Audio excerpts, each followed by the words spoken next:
Welcome to the Deep Dive. We explore ideas that shape things, maybe even, hopefully, your world. Today, we're getting into a book that really, well, it just keeps going, doesn't it? Over 40 million copies sold, translated into more than 50 languages, and it still feels so incredibly relevant, even though it came out way back in 1989. We are, of course, talking about Stephen R. Covey's The 7 Habits of Highly Effective People. Just a landmark book. I mean, it fundamentally reshaped how we talk about self-help, personal growth, leadership, all of it. Yeah, absolutely. And our mission today, it's to go a bit deeper than just a summary. We really want to unpack the core idea here, which is this principle-centered, character-based way of looking at problems, both personal and professional. Covey wasn't about the quick fix, the personality trick. No. His whole focus is on these timeless values, these habits that stick around and actually build lasting success.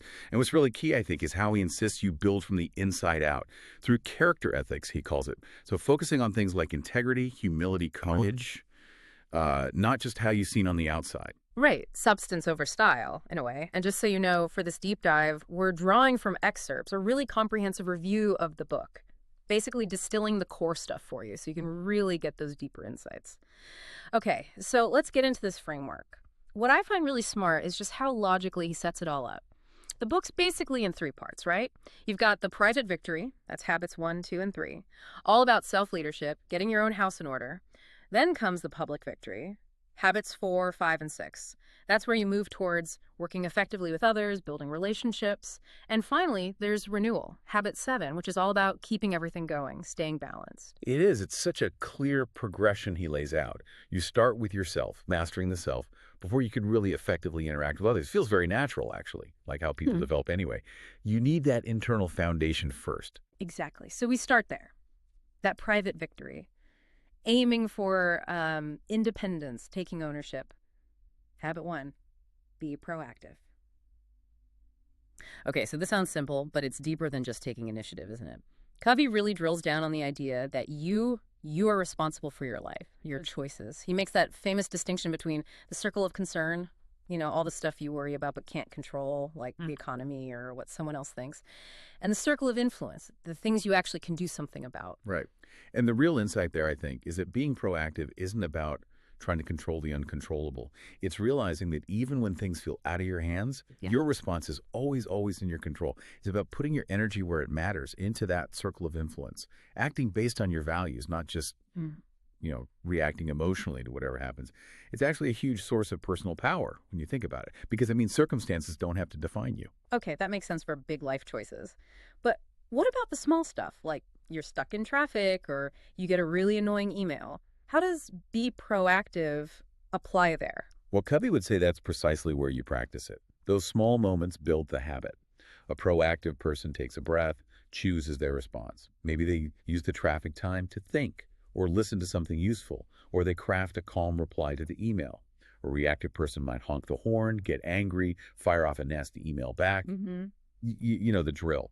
It's in those tiny choices that the bigger habit gets built. Right. Makes sense. So once you've got that proactive mindset starting to take hold, where do you go next? Covey says habit 2.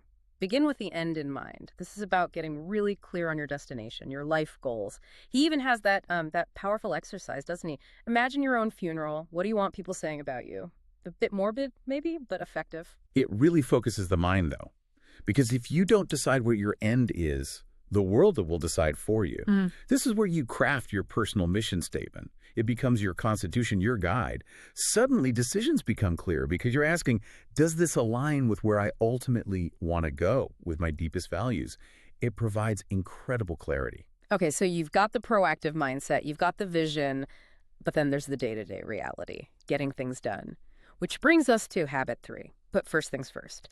This is all about prioritizing what's genuinely important, not just what's yelling the loudest, right? That feeling of being busy all day but not actually achieving much, this tackles that head on. Absolutely. Yeah. And this is where Covey gives us that brilliant tool, the time management matrix.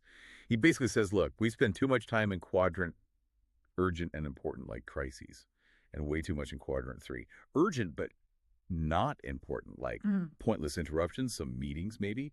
But the real leverage, the place where long-term effectiveness is built, is quadrant 2. That's the important but not urgent stuff.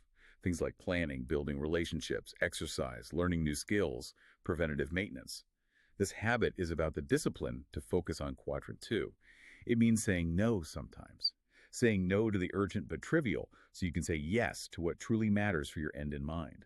Effectiveness isn't about cramming more in, it's about doing the right things. That difference between urgent and important, it sounds obvious, but wow, we really do mix them up constantly in the daily grind. We really do. And this habit is what lets you actually live habits 1 and 2.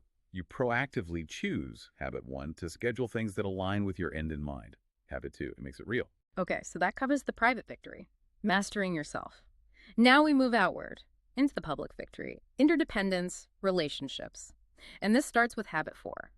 Think win-win. The basic idea is seeking mutual benefit. In every interaction, Covey actually outlines, 6 ways people interact, but he argues win-win is the only one that really works long-term. Yeah, and it's not just finding a middle ground or compromising, it's a whole mindset shift. It requires what he calls an abundance mindset, the belief that there's plenty to go around, success, happiness, resources. It's not a zero-sum game where if you win, I have to lose. It's about actively looking for a solution that's better for both parties than what either initially proposed. A third alternative. That's what builds trust and sustains relationships, personal or professional. Fairness, mutual respect. That's the bedrock. Okay, think win-win sounds great, but some people might say it's a bit optimistic, especially in really competitive fields or if the other person is definitely playing win-lose. How do you handle that? That's a fair point. Yeah. Covey does address it. He acknowledges you won't always get win-win. Sometimes the best you can do is no deal. If you can't find a truly synergistic, mutually beneficial solution, maybe it's better to agree to disagree respectfully and walk away rather than push for a win-lose or lose-win outcome. But the crucial thing is that your intention, your default approach, should always be to seek win-win. You maintain your integrity that way. Got it. So seeking win-win often requires good communication, which leads perfectly into habit 5. Seek first to understand, then to be understood. Simple phrase, but incredibly hard to do in practice, right? Really listening to understand, not just waiting to talk or jump in with your own opinion. Oh, it completely goes against our natural inclinations, doesn't it? We're usually formulating our reply while the other person is still talking. Covey talks about empathetic listening. It's not just hearing the words, it's trying to genuinely grasp the other person's perspective, their feelings, their frame of reference. When you do that, you build incredible trust. You give them what he calls psychological air. They feel heard, validated. And then, only then, are they likely to be truly open to understanding your point of view. Communication becomes so much more effective. It sounds simple, but that urge to interrupt, to offer advice immediately, especially if you think you know the answer, it's strong. How do you fight that? It takes real conscious effort. Humility, too. Covey suggests practical things like reflecting back what you heard in your own words. So if I understand correctly, you're feeling frustrated because or asking clarifying questions. The aim isn't agreement initially. It's just pure comprehension. Once that connection is made, everything else flows better. Okay, and the last habit in the public victory section is habit 6. Synergize. The idea that the whole is greater than the sum of its parts. Creative cooperation. Exactly. Synergy is what happens when you genuinely value differences. You see different perspectives not as problems, but as potential assets. When you combine those different strengths and viewpoints openly, you can create outcomes that nobody could have achieved alone. Completely new solutions. It demands open-mindedness, collaboration, and that search for a third alternative we talked about with win-win. It's really interdependence in action, where diversity plus cooperation leads to breakthroughs. Makes total sense for teamwork. But again, what about when opinions are really strong, really different? People tend to dig in their heels. How do you get past that to find synergy? Well, that's why habits 4 and 5 have to come first. You need that foundation of win-win thinking and genuine understanding. Without trust, synergy is pretty much impossible. Once you have that trust, Covey says the key is to suspend judgment, encourage everyone to voice ideas freely, and actively look for the underlying needs or common ground beneath the surface positions. It's not about compromise, which often means everyone loses something. It's about invention, creating something better together. Right. Okay, so we've mastered ourselves, learned to work effectively with others. What's left? Maintenance. Habit 7, sharpen the saw. This is all about continuous self-renewal, isn't it? Investing in yourself across 4 key dimensions. There's a physical exercise, eating well, resting. The mental reading, learning, thinking. The social-emotional nurturing relationships, serving others, empathy. And the spiritual connecting with your values, meditation, spending time in nature, whatever that means for you. Precisely. It's the habit that makes all the other habits possible in the long run. It's about preventing burnout and ensuring you have the capacity to live effectively. Sometimes it feels like, oh, great, another thing to add to the schedule. But Covey's point is crucial. This isn't optional. It's the source of your energy and effectiveness. Trying to operate without renewing yourself is like trying to saw wood with a dull blade. You work harder and harder, but achieve less and less. Neglecting this habit undermines everything else. So true. Okay, we've unpacked the habits. Let's zoom out again. Why?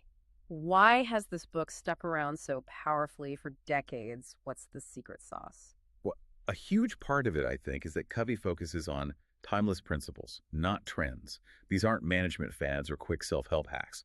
They're based on principles like fairness, integrity, growth, contribution. Things that are pretty universal and just as relevant now, maybe even more so, than in 1989. They apply everywhere: work, home, community. Yeah, and it's that character-driven approach you mentioned earlier. It's about who you are fundamentally, not just what you do or what techniques you use. Plus, it offers this really balanced growth. It doesn't just focus on career success. It integrates the physical, mental, emotional, spiritual. It's holistic. And it's not just philosophy. It's an actionable framework. Yeah. He gives you tools like the time matrix and real examples. You can actually do this stuff. The proven impact is just undeniable, too. You see it used everywhere, from Fortune 500 boardrooms to schools to individual lives. Just think about habit one: be proactive. That shift alone, from feeling like a victim of circumstances to feeling like the creator of your life, that's incredibly empowering for anyone. It changes your whole outlook. Definitely. And that structured roadmap helps. It's not just a list of good ideas, it's a logical path. Private victory first, then public, then renewal. It makes sense. It manages to be both deep in its thinking and practical in its application. So who really needs to read this or revisit it? Yeah. Well, if you're a student, a young professional, laying this foundation early, huge advantage. Managers, leaders, absolutely. Developing that empathy from habit 5, the win-win approach from habit 4, the vision from habit 2, essential. Entrepreneurs, parents, teachers. Honestly, anyone looking to be more effective and fulfilled can find immense value here. And I'd add, especially if you're feeling kind of stuck or maybe overwhelmed by everything coming at you, this deep dive really offers a clear, tested path to regain a sense of purpose, clarity, and control. It helps you focus on what truly matters. Yeah, in the end, The 7 Habits isn't just a book to read and put on the shelf. It's presented more like a manual for living a more effective life. It's not promising instant results, but it is offering a framework, a set of values and habits that, if you practice them, can genuinely lead to sustained personal growth and professional success. If you apply them consistently.